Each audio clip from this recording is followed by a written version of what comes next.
Ya, pemirsa, Kementerian Usaha Mikro, Kecil, dan Menengah menargetkan kenaikan penyaluran kredit usaha rakyat sebesar 6,38% menjadi 300 triliun rupiah di tahun 2025 ini. Target tersebut diharapkan mampu menjangkau 2,34 juta debitur baru atau serta 1,17 juta debitur graduasi. Kementerian Usaha Mikro, Kecil, dan Menengah menargetkan penyaluran kredit usaha rakyat pada tahun ini sebesar 300 triliun rupiah. Target tersebut meningkat 6,38% dari realisasi penyaluran tahun lalu yang sebesar 282 triliun rupiah. Target tersebut diharapkan mampu menjangkau 2,34 juta debitur baru serta 1,17 juta debitur graduasi. Target penyaluran KUR, sekarang saya masuk kepada target penyaluran KUR tahun 2025, yaitu berdasarkan target penyaluran kurang lebih sekitar 300 triliun, dan target di sektor produksinya masih tetap 60%, artinya hari ini kami dari Kementerian UMKM, berdasarkan amanah dari Komite Pembiayaan UMKM, inilah ada 5 target kami. Yang ketiga adalah target debitur baru kurang lebih sekitar 2,34 juta. Adapun fokus penyaluran KUR kepada debitur baru diharapkan dapat memperluas akses pembiayaan bagi pelaku UMKM tanah air. Sementara program pendampingan untuk mendorong graduasi debitur KUR akan mendorong pelaku UMKM untuk dapat naik kelas, baik secara kapasitas usaha maupun peningkatan pembiayaan dalam mengembangkan usaha. Dari Jakarta, Tim Liputan IDX Channel. Ya, pemirsa, untuk membahas tema kita kali ini, optimalisasi penyaluran kredit usaha rakyat di tahun 2025. Kita sudah tersambung melalui Zoom bersama dengan Ibu Hermawati Setiorini, Ketua Umum Asosiasi IUMKM Aku Mandiri. Halo, Bu Herma, apa kabar?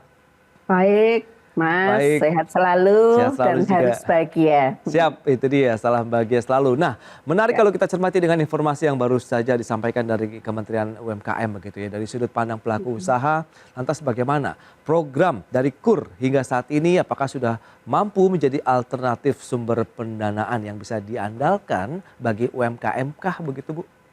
Ya, seharusnya sih KUR bisa menjadi alternatif pendanaan ya. Tapi kan semakin ke sini ini kan pelaku usaha khususnya mikro kan terpentok kepada syarat prosedur ya. Jadi itu yang kayaknya terjadi di masyarakat. Makanya mereka kebanyakan lari yang mudah dan cepat, yaitu lewat pinjol gitu. Dan sebenarnya banyak yang tidak ada masalah dengan pinjol itu karena mereka langsung membayar kan. Gitu. Dan temponya juga tidak lama, paling 6 kali gitu kan.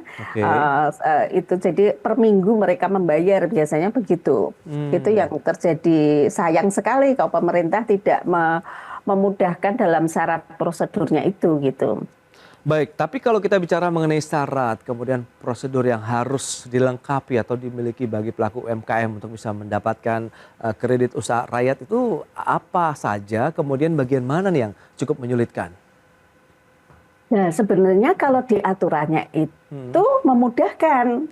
Hanya saja pada saat implementasi di perbankan itu, misalnya gini, kalau aturannya kan tulisannya tidak wajib dengan jaminan gitu kan. Nah, tidak wajib itu kan perbankan tidak salah kalau menggunakan meminta asetnya gitu. Nah, itu salah satu itu.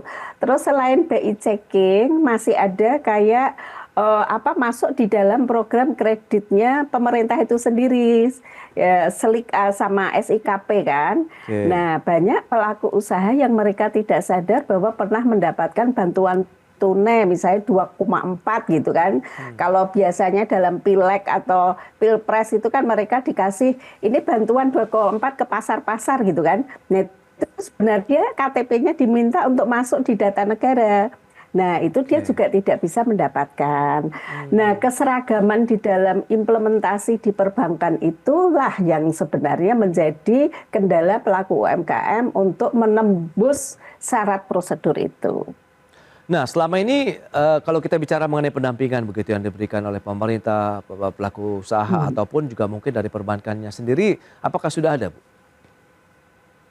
Kalau pelaku UMKM dengan pendamping itu kan perbandingannya besar sekali. Pelaku UMKM-nya kita tuh berapa juta gitu. Sementara Jumlahnya pendamping ya. yang iya, sementara pendamping yang dibentuk negara melalui Kementerian dulunya UMKM dan koperasi itu kan memang sedikit kan, seperti PLUT gitu kan yang diadakan di situ gitu. Nah itu nggak banyak, paling dalam satu kabupaten kota hanya berapa orang gitu. Nah itu yang menjadi kendala, mereka tidak jemput bola gitu. Nah harusnya memang kalau ini regulasi pendanaan, perbankanlah yang harusnya turun ke bawah untuk melakukan sosialisasi dan ada pengawasan untuk menyeragamkan syarat peraturan itu. Misalnya kalau tidak jaminan ya tidak jaminan. Untuk membuat jaminan itu penggantinya apa misalnya, ordernya bagaimana. Nah tapi itu kan sebenarnya ada tuh ya asal PO-nya ada atau kontraknya ada, tapi di lapangannya itu nggak terjadi. Nggak dijalankan oleh perbankan gitu loh. Oke. Nah, better kalau misalnya Anda melihat begitu ke depan sebaiknya seperti apa nih? Pola pendampingan, mungkin edukasi, literasi seperti apa yang dibutuhkan sehingga pelaku UMKM benar-benar bisa memenuhi persyaratan untuk bisa mendapatkan KUR. Mengingat ini target dari Kementerian UMKM kan naik begitu Bu tahun ini.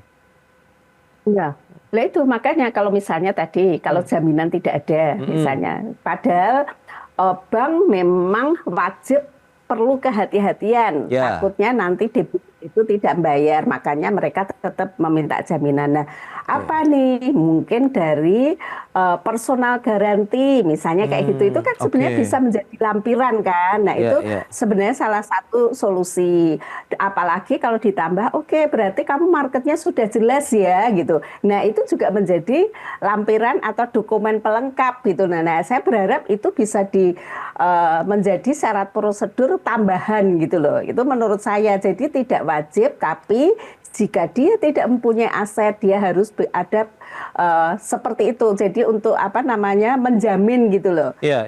Menurut itu. Oke. Nah, kalau kita cermati dengan kondisi yang ada sejalan juga dengan perkembangan UMKM sendiri, seberapa besar lantas potensi jumlah debitur baru dari KUR di tahun ini dengan tadi masih ada beberapa permasalahan yang harus dibenahi begitu?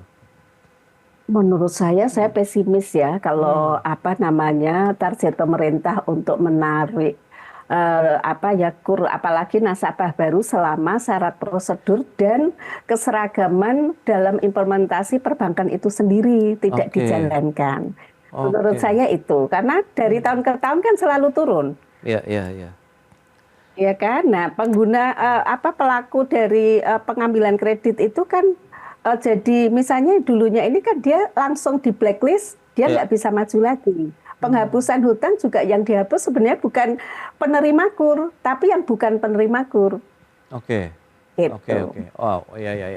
Nampaknya memang perlu mungkin duduk bareng lagi nih kalau kita bicara mengenai permasalahan yang cukup fundamental terkait dengan persyaratan begitu ya Bu ya. Sebenarnya persyaratannya yang Anda katakan mudah begitu, tapi pada saat implementasinya justru yang mungkin sebenarnya mudah. Iya, harus ada keseragaman, bagaimana semuanya mungkin satu suara begitu ya terkait dengan bagaimana sih menangani UMKM sendiri begitu. Kita akan bahas nanti lebih lanjut di segmen berikutnya. Kita akan jeda dulu sebentar Bu Herma. Dan pemirsa, kami akan segera kembali usai pariwara berikut ini.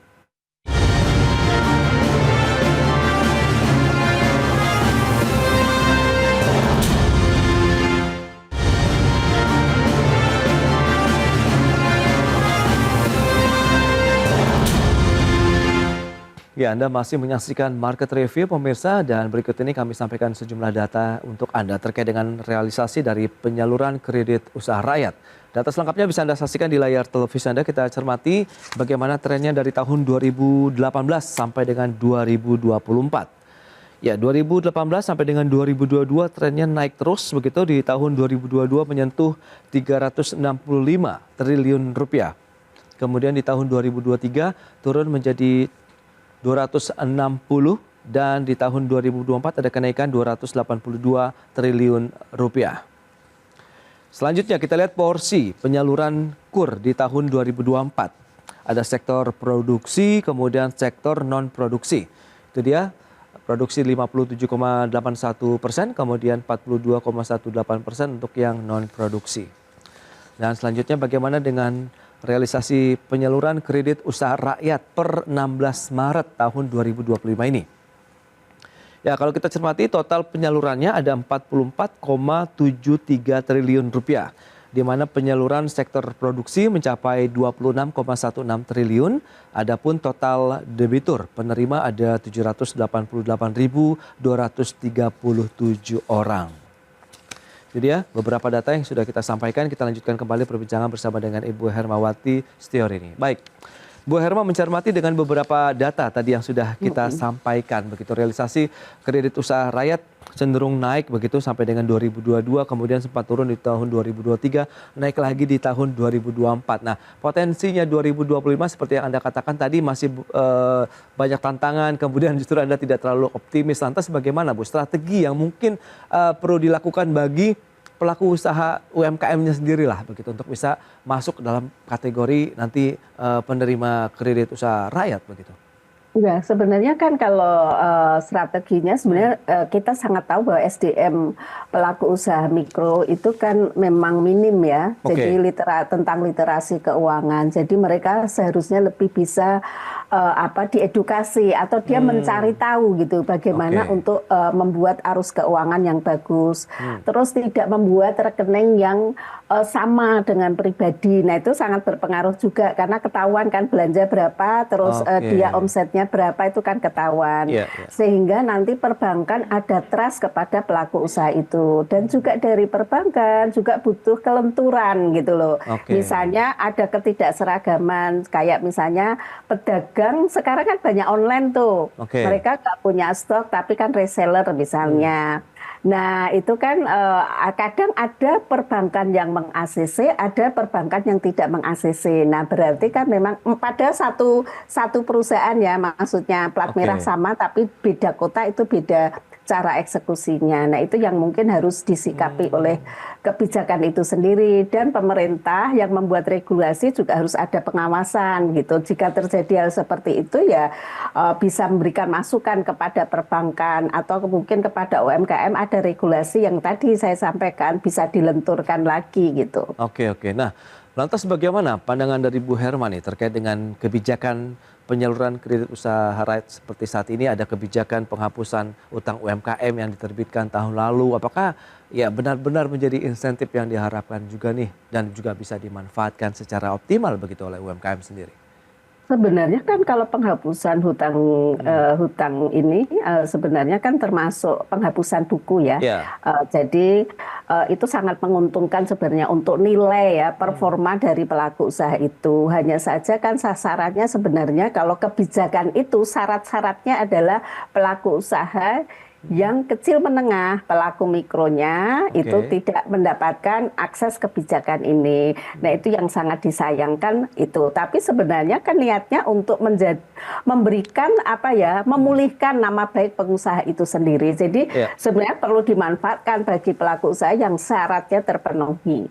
Itu. Oke. Nah, terkait dengan potensi kredit macet Bu di segmen kredit usaha rakyat sendiri bagaimana Anda melihatnya? Nah, kalau kredit macet itu kayaknya memang fenomena baru karena sebenarnya kalau dulu itu kan karena COVID ya. Karena COVID, terus ekonomi global. Nah, kalau sekarang daya beli masyarakat yang turun gitu kan. Terus ada gempuran produk import yang masuk sehingga produk yang ada di domestik itu kan tidak bisa bersaing kan, sehingga pembeliannya akan turun. Nah, itu mungkin bisa mempengaruhi nanti terjadi kredit macet gitu. Jadi saran saya kepada pemerintah atau perbankan, jika mereka lolos di dalam syarat prosedur nanti mendapatkan kredit, mereka juga harus ada pembinaan, bimbingan atau bantu marketnya gitu loh, atau mengedukasi supaya marketnya nanti bisa naik. Nah, itu menjadi solusi sebenarnya, karena program pemerintah pasti nawaitunya baik dan masyarakat juga mengharapkan ada kebijakan pemerintah yang bisa menaikkan market dia gitu. Nah, ini berdasarkan keputusan rapat Komisi 7 DPR dengan Menteri UMKM. Jadi kredit di bawah 100 juta tidak dikenakan agunan tambahan. Nah, bagaimana pandangan Anda? Itu kan cara udah lama Mas, bukan baru. Dari dulu kan memang seharusnya tidak ada agunan, hanya saja kan tadi pada saat di lapangan implementasinya itulah yang memang tidak sama gitu. Bank plat merah aja tetap minta nilainya tidak sebesar dari nilai kredit itu. Ya berarti memang eksekusinya di lapangan begitu yang masih perlu pembenahan begitu, dalam artian ada keseragaman juga nih bagaimana sih pola pikir baik dari sisi perbankan, pemerintah ataupun pelaku usaha begitu untuk sama-sama begitu bahwa untuk pelaku UMKM tuh treatmentnya seperti apa begitu ya, pendampingannya seperti apa, kemudian persyaratan yang sudah dipermudah tadi ya sebenarnya eksekusinya juga harusnya sama begitu ya Bu, harapannya ya Bu Herma? Ya harusnya begitu sih Mas. Cuman ya itu kenyataannya di lapangan selalu sama tiap tahun gitu. Oke. Nah, lantas bagaimana dengan kondisi tadi? Anda melihat potensi pertumbuhan bisnis UMKM sendiri Bu, paling tidak di sepanjang tahun 2025 ini, apakah dengan KUR yang sampai dengan 300 triliun tadi bisa terserap optimalkah atau tidak? Sebenarnya kalau itu dimaksimalkan kurnya itu bisa kan, tidak hanya UMKM itu tidak hanya produk atau dagang atau jasa, tapi kayak pertanian, nelayan itu sebenarnya kan juga dia punya hak untuk mendapatkan kur ya. Itu sebenarnya peluang pemerintah untuk justru ke porsi itu gitu, karena sekarang kan pemerintah yang sekarang selalu bicara tentang ketahanan pangan kan, bahwa kita akan swasembada pangan. Nah itu seharusnya para petani itu bisa mendapatkan kur, karena pada kenyataannya petani nelayan itu paling maaf ya, kalau istilahnya sangat dianaktirikan untuk susah mendapatkan kredit ini. Nah, tapi kalau nanti ini bisa dimaksimalkan ke situ, itu sebenarnya peluang negara untuk bisa mencari debitur baru, tapi ya lagi-lagi harus ada bimbingan, pembinaan gitu kepada para petani dan nelayan. Karena saya sendiri sudah pernah maju ke Menko Perekonomian memberikan data 10.000 petani, berharap bisa menjadikan pilot project para petani itu kita bimbing pupuknya, kita langsung nembus ke pemerintah dari uang kredit itu gitu. Mereka kan nggak minta uang cuma-cuma, tapi mengajukan pinjaman dan membayar lagi pemerintah. Dan saya mengajukan misalnya 70% atau 60% dari hasil padinya nanti dibeli oleh negara. Tapi itu pun kan tidak berjalan sampai sekarang. Saya tidak pernah dihubungin lagi. Nah itu salah satu upaya yang sudah saya lakukan. Saya berharap pemerintah mendengar ini. Nah kalau bicara mengenai subsektor dari UMKM sendiri begitu, apakah masih ada yang berpotensi untuk bisa dikembangkan lebih jauh lagi Bu? Sebenarnya tuh potensinya banyak sekali loh Mas, Indonesia itu. Apalagi kan kita punya kayak istilahnya tuh khas daerah masing-masing ya, etnik gitu.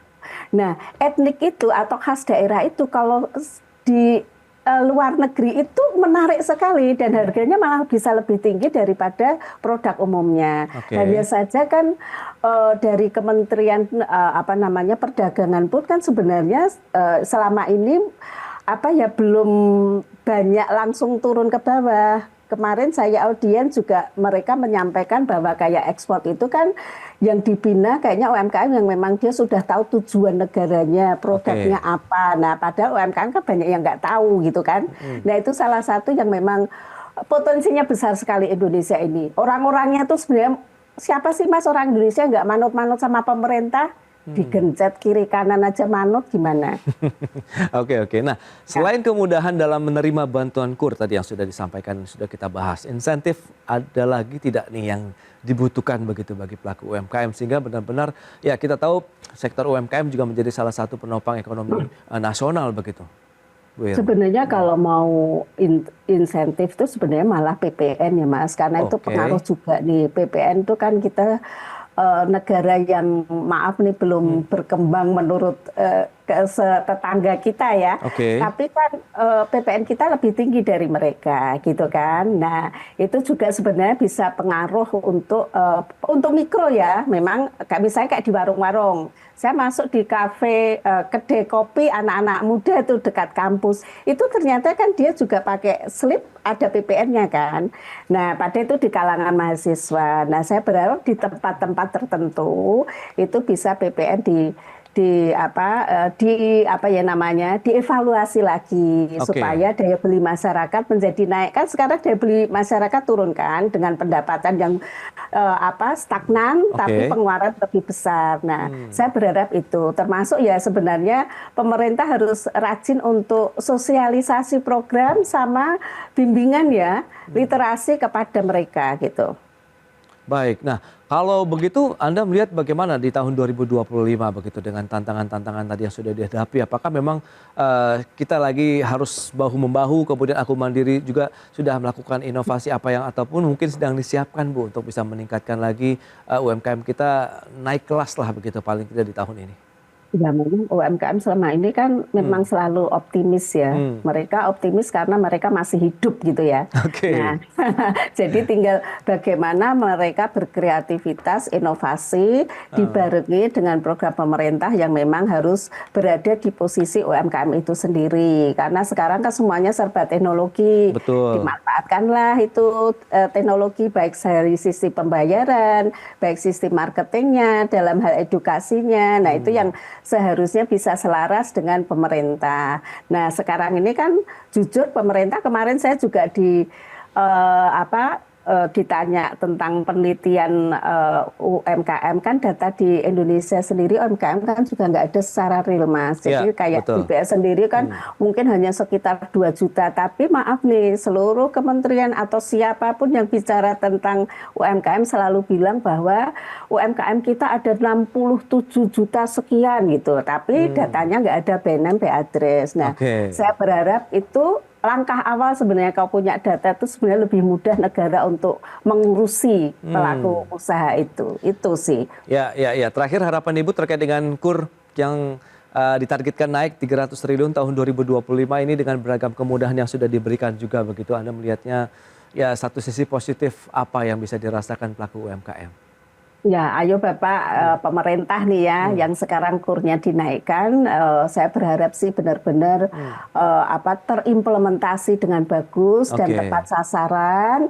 Justru yang membutuhkan itu padahal pelaku usaha yang mikro kecilnya, bukan yang menengah yang besar seharusnya. Jadi saya berharap benar-benar berpihak kepada UMKM, terus ada ya kelenturan dari pihak perbankan ya. Perbankan juga tidak harus ngotot, harus ada aset, karena justru mereka ini butuh sekali supaya naik kelas dengan menambah modal gitu. Itu yang saya harap pemerintah bisa mencermati itu. Pengawasan dan yang penting untuk perbankannya sosialisasi sama literasinya Mas itu. Oke, itu dia yang diharapkan dari pelaku usaha dan semoga dengan beragam kemudahan kemudian dari nilai kredit usaha rakyat juga yang dinaikkan ini bisa menjadikan angin segar juga lagi untuk mendorong lagi sektor UMKM kita lebih maju begitu di tahun 2025 ini. Bu Herma, terima kasih banyak nih atas waktu sharing dan update yang diberikan kepada pemirsa pada hari ini. Selamat melanjutkan aktivitas Anda kembali. Salam sehat Bu, terima kasih. Sehat dan bahagia ya Mas. Baik, terima kasih. Ya pemirsa, 1 jam sudah saya menemani Anda dalam Market Review dan perbaharui terus informasi Anda hanya di IDX Channel, Your Trustworthy and Comprehensive Investment Reference. Karena urusan masa depan harus terdepan. Aku investor saham. Saya Prasetyo Wibowo beserta seluruh kerabat kerja yang bertugas pamit undur diri. Terima kasih, sampai jumpa.